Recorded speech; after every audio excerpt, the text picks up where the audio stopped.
Good morning, শুভ সকাল। কেমন আছো সবাই? আশা করি সবাই ভালো আছো, সুস্থ আছো। তো চলো আজকে আরেকটি নতুন ব্লগ তোমাদের সাথে নিয়ে শুরু করছি। আজকে নতুন দিন, নতুনভাবে পথ চলা। আজ হচ্ছে 7ই সেপ্টেম্বর, মানে আজ হচ্ছে গণেশ চতুর্থী। তো আজকে কিন্তু অনেক জায়গাতেই গণেশ পুজো হচ্ছে। আমাদের এখানে মানে আশেপাশে তো বিভিন্ন জায়গায়, বেশ কয়েক জায়গায় গণেশ পুজো হচ্ছে। আগের তুলনায় কিন্তু এখন গণেশ পুজোটা অনেক মানে বিভিন্ন জায়গা অনেক বেশি হয় আর কি, তাই না? তাই আমাদের বাড়ির ঠিক পাশেই কিন্তু গণেশ পুজো হচ্ছে।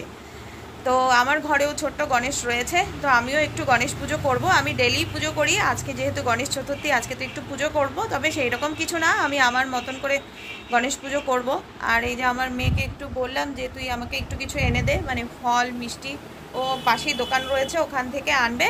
আর বাজে এখন সকাল 9:30, 9:40 বেজে গেছে। স্নান টান হয়ে গেছে, ঘরের কাজকর্ম যেটুকু থাকে ওটুকু কমপ্লিট। এখন যাব ঠাকুর ঘরে। চলো আগে সকাল সকাল পুজোটা দিয়ে নিই। তবে মেয়ে কখন জিনিসপত্র আনবে দেখি, ততক্ষণে আমি পুজোর জোগাড়টা করে ফেলি।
আর আজকে যে পরিমাণ রোদ উঠেছে বাইরে, প্রচণ্ড পরিমাণ রোদ।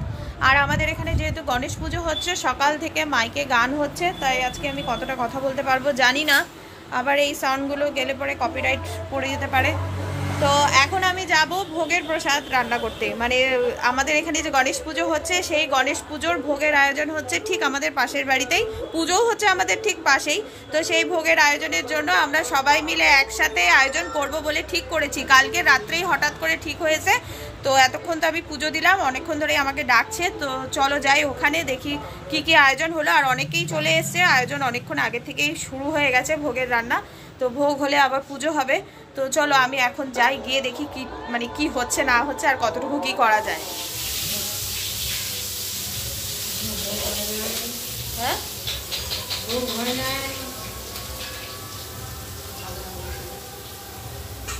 রান্না বান্না চলছে। আমি তো এসে দেখছি ভোগ রান্না তো শুরু হয়ে গেছে অনেকক্ষণ হলো। আর মোটামুটি যেগুলো গুছিয়ে নেওয়া সেগুলো গুছিয়ে নেওয়া হয়ে গেছে, মানে শাক সবজি যা লাগে আর কি। আর ভোগ রান্নাও অনেকক্ষণ আগে শুরু হয়ে গেছে, 9টার থেকে এখানে ভোগের আয়োজন কিন্তু শুরু হয়ে গেছে। আমাদের এই ভোগ রান্নার প্ল্যানটা কিন্তু কাল রাতে হঠাৎ করেই হয়েছে। মানে যেই বাড়িতে ভোগ রান্না হচ্ছে সেই বাড়ির ভাই, তার উদ্যোগে এই ভোগ রান্না। তার খুব ইচ্ছে গণেশ পুজোতে গণেশ দেবতাকে সে 56 ভোগ রান্না করে দেবে। তো তার একার পক্ষে তো সেটা সম্ভব নয়, তাই সে বলেছিল সবাই এসে একটু ভোগ রান্নায় সাহায্য করো, যাতে আমরা সবাই মিলে গণেশ দেবকে 56 ভোগ দিতে পারি। মানে 56 রকমের আইটেম দিয়ে আজকে গণেশ দেবতাকে ভোগ দেওয়া হবে। আর তোমাদের তো বললামই পুজোটা হচ্ছে ঠিক আমাদের বাড়ির পাশেই, একদম আমাদের পাড়াতেই। আর গণপতিকে ভোগ দেওয়া হবে, সেই ভোগের আয়োজনের সুযোগ আমরা পেয়েছি, সেটা কি আর কেউ হাতছাড়া করে? তাই সবাই কিন্তু খুব আনন্দ আর খুব আগ্রহ নিয়েই এই ভোগের আয়োজনটা করছে, মানে আমরা করছি আর কি। তো চলো, এদিকে ভোগের আয়োজন তো তোমাদের বললামই শুরু হয়ে গেছে, আর আমি যেটুকু বাকি ছিল একটু হাতের কাছে তাদের জোগাড় করে দিচ্ছি। ভোগ রান্না করছে আমাদের দুই দিদি, তো তারাই রান্না করছে, আর আমি শুধু হাতে হাতে তাদের একটু জোগাড় করে দিচ্ছি। এই যে খিচুড়ি হবে, অন্নভোগ হবে, তার জন্য একটু চালগুলো বেছে দিচ্ছি। আর আমাদের পাশের কাকিমা সেই যে লুচিগুলো ভেজে দিচ্ছে। সবাই মিলে সহযোগিতা না করলে একটা কাজ ভালো মতো হয় না, তাই না? আর পুজোর কাজ করতে সবাইরই ভীষণ আগ্রহ। কাল রাত্রে যখন হঠাৎ করে প্ল্যানটা হলো যে গণপতিকে 56 ভোগ দেওয়া হবে, প্রথমে তো আমি ভেবেছিলাম এত বিশাল কিছু আয়োজন, 56 রকমের আইটেম, তো এইসব কি করে সব হবে। তারপরে দেখলাম না, সব খুব ভালো মতো খুব সহজেই হয়ে গেছে। ভাই কিন্তু সকাল সকাল বাজার করে সমস্ত কিছু জোগাড় করে ফেলেছে, আর এই দুই দিদিও সকালবেলা এসেই ভোগ রান্নার আয়োজন শুরু করে দিয়েছে। আর দেখতে দেখতেই ভোগ রান্না কিন্তু কমপ্লিট। আর এখন সমস্ত কিছু আমরা গুছিয়ে নিচ্ছি। 56 রকমের আইটেম সমস্ত কিছু গুছিয়ে নিতেও একটু সময় লেগে যায়। আবার ওইদিকে পুরোহিত মশাই একটু তাড়াই দিচ্ছে, বলছে সময় কিন্তু পেরিয়ে যাবে, তাড়াতাড়ি করো তোমরা। তাই একটু তাড়াহুড়ো করেই করছি। আর আমি এইদিকে সমস্ত মিষ্টিগুলো সাজিয়ে নিচ্ছি। 56 ভোগের মধ্যে 13 রকমের রয়েছে মিষ্টি, আর 21 রকমের রয়েছে ভাজা। তারপরে তো লুচি, পায়েস, পোলাও, ফ্রাইড রাইস, অন্ন, খিচুড়ি, লাবড়া, এই সমস্ত কিছু দিয়ে 56 রকমের ভোগ কিন্তু আমরা একদম রেডি করে ফেলেছি। এখন সব কিছু গুছিয়ে নিয়ে ঠাকুরের কাছে নিয়ে যাওয়ার অপেক্ষা। তো মোটামুটি সব হয়েই গেছে, আর দাদাও এদিকে তাড়া দিচ্ছে যে তাড়াতাড়ি করো, ভোগের সময়টা নয়তো পেরিয়ে যাবে। তো এই দেখো ভোগের থালি, তোমরাও একবার দর্শন করে নাও, কেমন লাগছে একটু কমেন্টে জানিও তোমরা।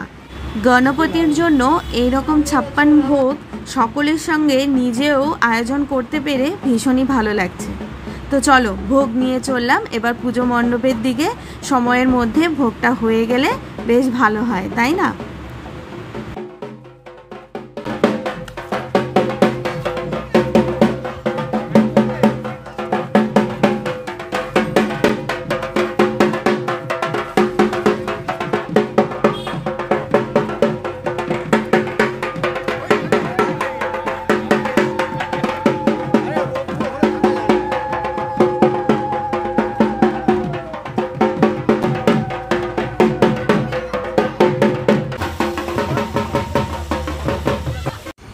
এই হচ্ছে ভোগের থালি।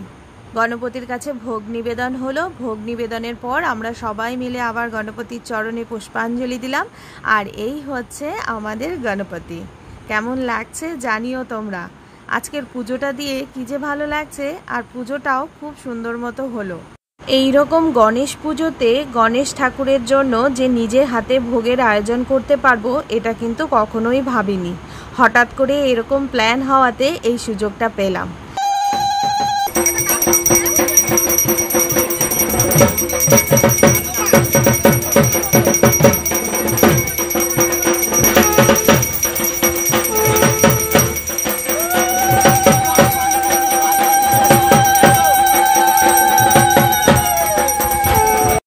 আমাদের পাড়ায় এই গণেশ পুজো কিন্তু এই প্রথমবার হচ্ছে। পাড়ার মধ্যে একটা পুজো হলে বুঝতেই পারছো কি যে মজা হয়। একটা পুজো মানেই তো সবাই একসাথে হওয়া, সবাই একসাথে আনন্দ উৎসব করা। তার উপর সবাই মিলে একসাথে হয়ে যদি পুজোর জোগাড় করা যায়, যেমন আজকে আমরা সবাই মিলে ভোগটা করলাম, এর মজাটা আর আনন্দটা যে কতখানি তার বলে বোঝানো যাবে না। দাঁড়াও, তোমাদেরকে একবার আমাদের পুজো মণ্ডপটা দেখিয়ে দিই। এই হচ্ছে আমাদের পুজো মণ্ডপ, আর আমাদের ক্লাবটার নাম হচ্ছে বিপ্লবী সংঘ।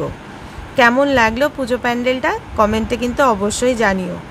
তো বন্ধুরা, পুজো তো খুব ভালো মতো হলো। পুজো হলো, অঞ্জলি হলো, প্রভুর দর্শনও হলো, আর এদিকে বেলাও কিন্তু অনেকটাই হলো। তো এবার বাড়ির দিকে যেতে হবে, তাই না? সংসারও তো রয়েছে। তো চলো এখন বাড়ির দিকে যাই, বিকেলবেলা আবার দর্শন করতে আসবো। গুড ইভিনিং বন্ধুরা, বাজে এখন সন্ধে 7টা বাজেনি, 10 মিনিট বাকি। তো এখন আমি একটু রেডি হব, কারণ আজকে আমাদের এক জায়গায় নেমন্তন্ন রয়েছে, যে আমি আর আমার মেয়ে দুজনেই যাব। আজকে আমার এক মাসির বাড়িতে গণেশ পুজোর নেমন্তন্ন রয়েছে, তো সেখানেই যাব। আর আজকে কিন্তু অনেক জায়গাতেই বারের পুজো হচ্ছে, শনি পুজো হচ্ছে অনেক জায়গাতেই। আমাদের পাশের বাড়িতেও আজকে শনি পুজো হয়েছে, সেখানেও নেমন্তন্ন রয়েছে। তো আজকে সারাটা দিন প্রসাদ খেতে খেতে কিন্তু চলে গেল। তো যাই হোক, চলো বন্ধুরা, ওই যে আমার মেয়ে রেডি হয়ে গেছে, চলো রেডি হয়ে নিই। আর আজকে কিন্তু অনেক জায়গাতেই পুজো হচ্ছে, তোমাদের তো বললামই। তো আজকে আমি আরেক জায়গায় যাব, যেখানে আজকে মানে আমাদের শিলিগুড়িতে বেশ বড় করে গণেশ পুজো হয়েছে, সেটা আমার ভাইয়েরই ক্লাব। তো অনেকটাই দূর, তবে ভাবলাম যাই, আমার মেয়েও বলছে চলো যাই, সেখানেও ঘুরে আসি, একবার ওই ঠাকুরটাও দেখে আসি। ভাইও ফোন করে বলেছিল একবার আমাদের ক্লাবে আয়, ঠাকুরটা দেখে যা। তো অনেকটাই দূর, ভেবেছিলাম যাব কি না, তো ভাবলাম চলো যাই, আমি আর মেয়ে যাই, একটু ঘুরেই আসি, মেয়েরও ইচ্ছে। তো চলো চটপট করে আগে রেডি হয়ে নিই। তো চলো রেডি হয়ে গেলাম, আর খুব তাড়াহুড়ো করে রেডি হলাম, আর একটু আগে বেরোলে ভালো হতো, 7:30 বেজে গেছে। যে আমার মেয়েও রেডি, যাব অনেকটা দূর, তারপরে আবার যাব ওই বোনের বাড়িতে, মানে মাসির বাড়িতে। তো চলো আর দেরি না করে বেরিয়ে পড়ি। আর এত গরম বন্ধুরা, সমানে গা দিয়ে ঘাম বেরোচ্ছে। চলো বেরিয়ে পড়লাম মা মেয়ে মিলে গণপতি দর্শন করতে। আর আজকে রাস্তায় বেরিয়ে মনে হচ্ছে চারিদিকটা একেবারে দুর্গাপুজোর মতো, প্রচুর লাইটিং, প্রচুর ডেকোরেশন, আর এত ভিড়ও রয়েছে। বেরিয়ে তো পড়লাম ঠাকুর দর্শন করতে, তবে বন্ধুরা আজকে আমার মনে হচ্ছে আমি একটা ভুলই করে ফেললাম আমার মেয়ের কথা শুনে। আমার মেয়ের কথা মতো আমরা এই রাস্তা দিয়ে চললাম ঠাকুর দর্শন করতে, কিন্তু এই রাস্তা দিয়ে আসাটা আমাদের একদমই ঠিক হয়নি। আমাদের বাড়ি থেকে তো অনেকটাই দূর, আর যেখানে আমরা যাচ্ছি ঠাকুর দেখতে, এই রাস্তা দিয়ে যাওয়া মানে অনেকটাই ঘুরে যাওয়া। আর রাস্তাটা তোমরা দেখতেই পারছো, একটা হাইওয়ে। এরকম পথ দিয়ে কিন্তু এর আগে কখনোই আমি একা একা স্কুটি নিয়ে আসিনি, মানে আমার কর্তামশাইকে ছাড়া। তো এইরকম রাস্তা দিয়ে আমার আসার একদমই অভ্যাস নেই, আর যেহেতু অনেকটাই দূর, তো যাই হোক মেয়ের কথা মতো ওই পথ দিয়ে এসে অবশেষে পৌঁছে তো পড়লাম ঠাকুরের দর্শন করতে। তো চলো এসে যখন পড়েছি, যাই সামনে গিয়ে প্রভুর দর্শন করি, আর তোমাদেরকেও দর্শন করাই।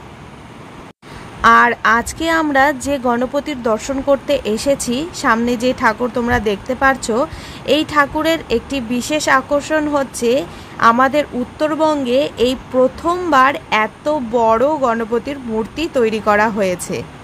30 ফুট লম্বা এই গণপতির মূর্তি, আর 17 ফুট চওড়া। মানে আমাদের উত্তরবঙ্গে এই প্রথমবার এত বড় গণপতি দর্শন আমরা করছি। তো সেই জন্য কিন্তু এই পুজো মণ্ডপে ভিড়টা একটু বেশি, সেই জন্যই তো এত দূর থেকে এলাম এই গণপতির দর্শন করতে। আর দেখতেই পারছো সবাই এসেছে, আমাদের শহরের প্রায় সবাই কিন্তু এই গণপতির দর্শন করতে এসেছে। আর এই গণপতির দর্শন করে বেশ ভালোও লাগলো। এত বড় মূর্তি তো রয়েছেই, পাশে রয়েছে এই যে ছোট মূর্তি, আর এখানে না ছোট ছোট অনেক মূর্তিই রয়েছে।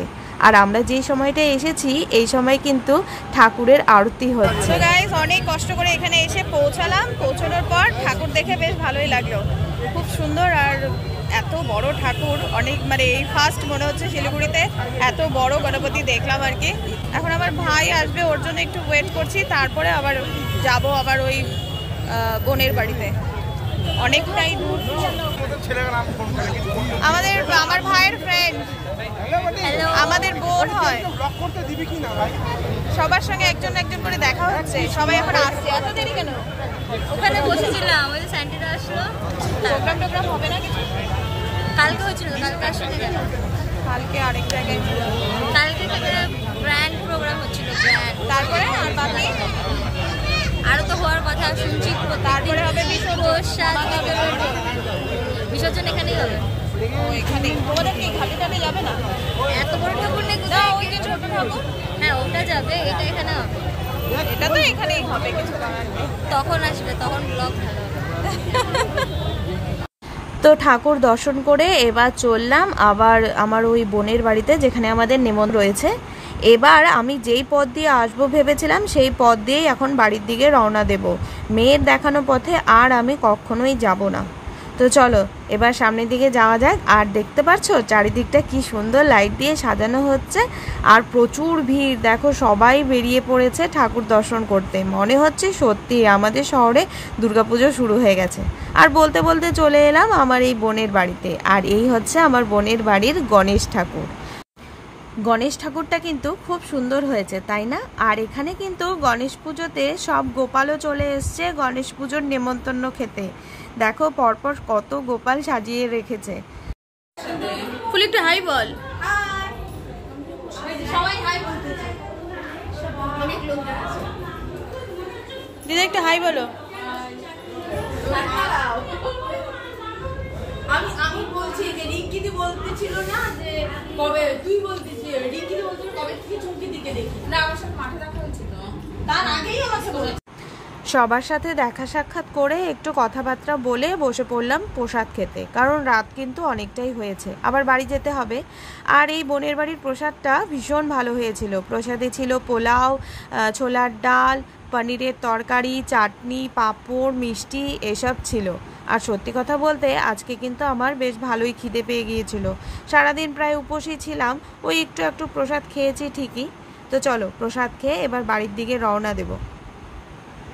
চললাম এবার বাড়ির দিকে। রাত বাজে প্রায় 11:15। বললাম না আজকে এত জায়গায় ঘুরেছি, বোনের বাড়িতেও এসে খুব একটা বসতে পারিনি।